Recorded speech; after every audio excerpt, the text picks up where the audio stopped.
பிரியமானவர்களே, ஆண்டவராகிய இயேசு கிறிஸ்துவின் நாமத்தில் உங்கள் யாவரையும் வாழ்த்துகிறேன்.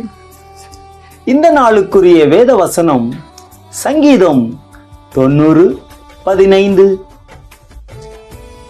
தேவரீர் எங்களை சிறுமைப்படுத்தின நாட்களுக்கும் நாங்கள் துன்பத்தை கண்ட வருஷங்களுக்கும் சரியாய் எங்களை மகிழ்ச்சியாக்கும். பிரியமானவர்களே, மோசே மாபெரும் தீர்க்கதரிசி, தேவ சமூகத்தில் இருந்தவர், நியாயப்பிரமாண கட்டளைகளை பெற்றவர், தேவனோடு முகமுகமாய் பேசினவர், கர்த்தருடைய வீட்டில் உண்மையுள்ளவர். ஆனால் அவர் மனமுடைந்து, தேவரீர் எங்களை சிறுமைப்படுத்தின நாட்களுக்கும் நாங்கள் துன்பத்தை கண்ட வருஷங்களுக்கும் சரியாய் எங்களை மகிழ்ச்சியாக்கும் என்று ஜெபித்தார். காரணம், 40 வருஷங்கள் வனாந்தரத்திலே மோசேயும் இஸ்ரவேலரும் சிறுமையை அனுபவித்து துன்பத்தை கண்டார்கள். எகிப்திலிருந்து புறப்பட்ட அநேக இஸ்ரவேலர்கள் வனாந்தரத்திலே மடிந்து விட்டார்கள். இப்பொழுது வனாந்தர பயணமெல்லாம் முடிந்து பாலும் தேனும் ஓடுகிற கானானுக்குள் பிரவேசிக்க போகிறார்கள். இப்பொழுது மோசே எங்களை மகிழ்ச்சியாக்கும் என்று ஆண்டவரை நோக்கி ஜெபித்தார். ஒரு பக்கம் சிறுமை, மறுபக்கம் துன்பங்கள். வனாந்தரத்தில் பகலெல்லாம் வெயில், இரவெல்லாம் குளிர். எந்த மகிழ்ச்சியும் இல்லாமல் வறண்டு போன பாலைவனத்தில் 40 வருடங்கள் நடந்து நடந்து சோர்ந்து போனார்கள். எந்த ஒரு வசதி வாய்ப்பும் இல்லை. இப்படிப்பட்ட சூழ்நிலையில் மோசே மனமுடைந்து ஜெபித்தார்.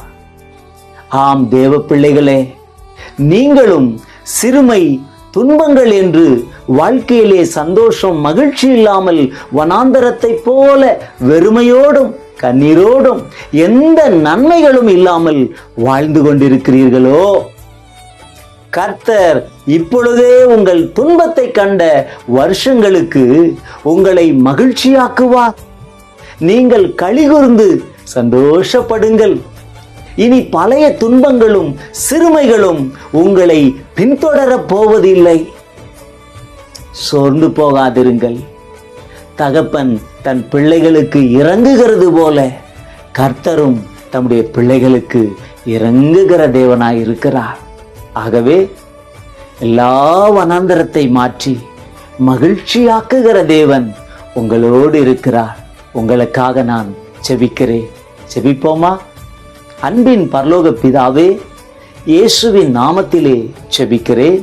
இந்த வார்த்தையை கேட்டுக்கொண்டிருக்கிற ஒவ்வொரு பிள்ளைகளுக்காக, அவருடைய வாழ்க்கையில எத்தனையோ ஆண்டுகள் கடந்து போனது, வாழ்க்கை வனாந்தரமாயிருக்கிறது, வறண்டு போன வாழ்க்கையா இருக்கிறது, மகிழ்ச்சி இல்லாமல் துன்பத்தோடும் துயரத்தோடும் என் பிள்ளைகள் கண்ணீர் வடிக்கிறாங்களே, எத்தனையோ குடும்பங்கள் துன்பத்தை அனுபவித்துக் கொண்டிருக்கிறாங்களே.